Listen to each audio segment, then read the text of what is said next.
जय Shri Ram. Important news जो कि नीट 2024 से रिलेटेड है। फर्स्ट, नीट 2024 के एप्लीकेशन फॉर्म में करेक्शन से रिलेटेड है। दूसरा जो हम बात करेंगे कि नीट 2024 में सेम मार्क्स पे जो टाई ब्रेकिंग क्राइटेरिया था वो अब थोड़ा चेंज हो गया है। और एक तीसरा इंपॉर्टेंट न्यूज़ छत्तीसगढ़ के स्टूडेंट के लिए एज वेल एज जो ऑल इंडिया से प्रिपरेशन कर रहे हैं, यहाँ पर 4 नए मेडिकल कॉलेज का स्टेटस क्या है। सबसे पहले हम लोग बात करते हैं कि कल 16 मार्च को नीट 2024 का एप्लीकेशन फॉर्म का लास्ट डेट था। आई होप सो कि आप सभी लोगों ने सक्सेसफुली एप्लीकेशन कंप्लीट कर लिया होगा, रजिस्ट्रेशन प्लस एप्लीकेशन।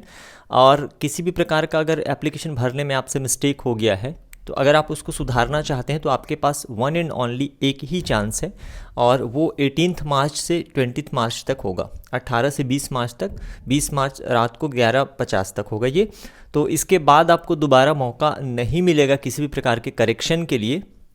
तो आप लॉगिन करके इसमें करेक्शन कर सकते हैं। ये वन टाइम फैसिलिटी है, ठीक है, उन कैंडिडेट्स के लिए जिनका कुछ भी एरर हो गया है, त्रुटि हो गया है या मिस्टेक से उन्होंने कुछ भी भर दिया है। क्या चीज़ें आप चेंज कर सकते हैं वो आप देख लीजिएगा। ये नोटिफिकेशन हालांकि एनटीए की साइट पर पहले से अवेलेबल है।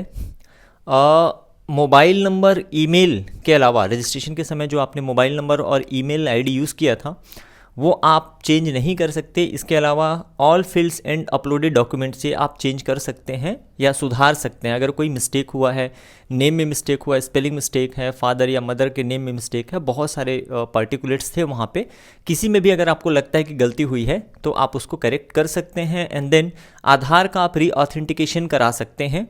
तो ये चीज़ें हैं, बस आप अपना मोबाइल नंबर और ईमेल आईडी आप चेंज नहीं कर सकते, रेस्ट ऑल आप कर सकते हैं। वन टाइम चांस मिलेगा, इसके बाद करेक्शन की फैसिलिटी अवेलेबल नहीं रहेगी। एक चीज़ आपको और ध्यान देना है कि ये चार्जेबल भी हो सकता है। दैट मीन्स कि अगर जो डिफरेंस आ रहा है करेक्शन के बाद, जैसे लाइक आपने अपनी कैटेगरी चेंज की या कोई और चीज़, और एप्लीकेशन फॉर्म में फ़ीस का डिफरेंस आ रहा है, तो वो डिफरेंस आपको पे करना पड़ेगा। 2 या 2 से अधिक स्टूडेंट्स के सेम मार्क्स आते हैं नीट 2024 में, तो उनके बीच में रैंकिंग कैसे डिसाइड होगी, इसके लिए जो क्राइटेरिया पहले दिया गया था, जिसके बारे में हमने चैनल पे वीडियो अपलोड किया था, उसमें थोड़े चेंजेस हैं।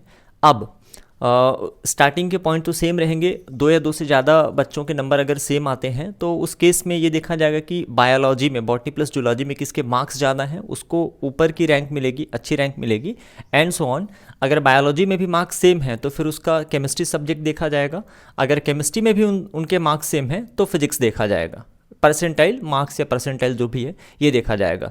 अब इसके बाद अगर कभी कभी ऐसा होता है कि 2 कैंडिडेट या 2 से ज़्यादा कैंडिडेट जिनके फिजिक्स में भी सेम है, केमिस्ट्री में भी सेम है और बायोलॉजी में भी सेम है, फिर उनका रैंकिंग कैसे डिसाइड होगा, तो उस केस में इनकरेक्ट आंसर और करेक्ट आंसर का प्रोपोर्शन देखा जाएगा। जिसका ज़्यादा इनकरेक्ट होगा उसको नीचे की रैंकिंग मिलेगी। अगर वहाँ पर भी सेम हो जाता है ना, कि टोटल नंबर ऑफ करेक्ट और इनकरेक्ट का भी उनमें रेशियो सेम है, तो ये देखा जाएगा कि फिर बायोलॉजी में अगेन फिर से बायोलॉजी का इंपॉर्टेंस बढ़ जाता है कि किसने बायोलॉजी में कम जो है इनकरेक्ट किया हुआ है। और उसके बाद देन केमिस्ट्री में, उसमें भी सेम होने के बाद केमिस्ट्री को देखा जाएगा, और उसमें भी सेम होने के बाद फिजिक्स को देखा जाएगा कि इनकरेक्ट और करेक्ट का रेशियो क्या है। तो कम से कम इनकरेक्ट करिएगा आप। अगर सेम मार्क्स आते हैं तो उस केस में आपको बेनिफिट होगा कि आपने इनकरेक्ट अटेम्प्ट कम किया था, तो आपका जो रैंक रहेगा, ठीक है, सेम मार्क्स होने पर भी अच्छा आपका रैंक रहेगा। तो इस क्राइटेरिया में पहले क्या था, कंप्यूटर बेस्ड ड्रॉ करने वाले थे। Physics, chemistry, biology, chemistry and physics के मार्क्स को कंपेरिजन करने के बाद कंप्यूटर बेस्ड ड्रॉ होने वाला था, लेकिन अब उसको थोड़ा सा चेंज कर दिया गया है, जो कि आप देख सकते हैं क्लियरली। ये अपडेटेड इन्फॉर्मेशन बुलेटिन में आपको देखने को मिल जाएगा। एनटीए ने अपडेटेड इन्फॉर्मेशन बुलेटिन भी नीट 2024 का साइट में अपलोड कर दिया है, आप वहाँ से भी इसको देख सकते हैं। तो मोस्ट अवेटेड जो न्यूज़ था कि छत्तीसगढ़ में क्या कोई नया मेडिकल कॉलेज इस सत्र 2024 से स्टार्ट हो सकते हैं, तो इसमें एक पहल किया गया है कि 4 जो नए मेडिकल कॉलेज खुलने की बात हो रही थी, जिसमें से जांजगीर चांपा में एक गवर्नमेंट मेडिकल कॉलेज, इसके अलावा गीदम में एक गवर्नमेंट मेडिकल कॉलेज, मनेंद्रगढ़ में एक गवर्नमेंट मेडिकल कॉलेज, और इसके अतिरिक्त एक और जगह है दैट इज़ कबीरधाम या कवर्धा में बोल सकते हैं।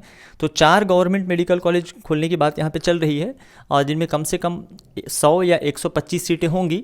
अगर ईडब्ल्यूएस की सीट इंक्लूड होती है तो 125 सीटें होंगी। तो इस तरीके से यहाँ पर छत्तीसगढ़ में ऑलरेडी जो 10 गवर्नमेंट मेडिकल कॉलेज हैं और 3 प्राइवेट मेडिकल कॉलेज हैं, हालांकि एक प्राइवेट मेडिकल कॉलेज और ओपन होने की बात यहाँ पे चल ही रही है।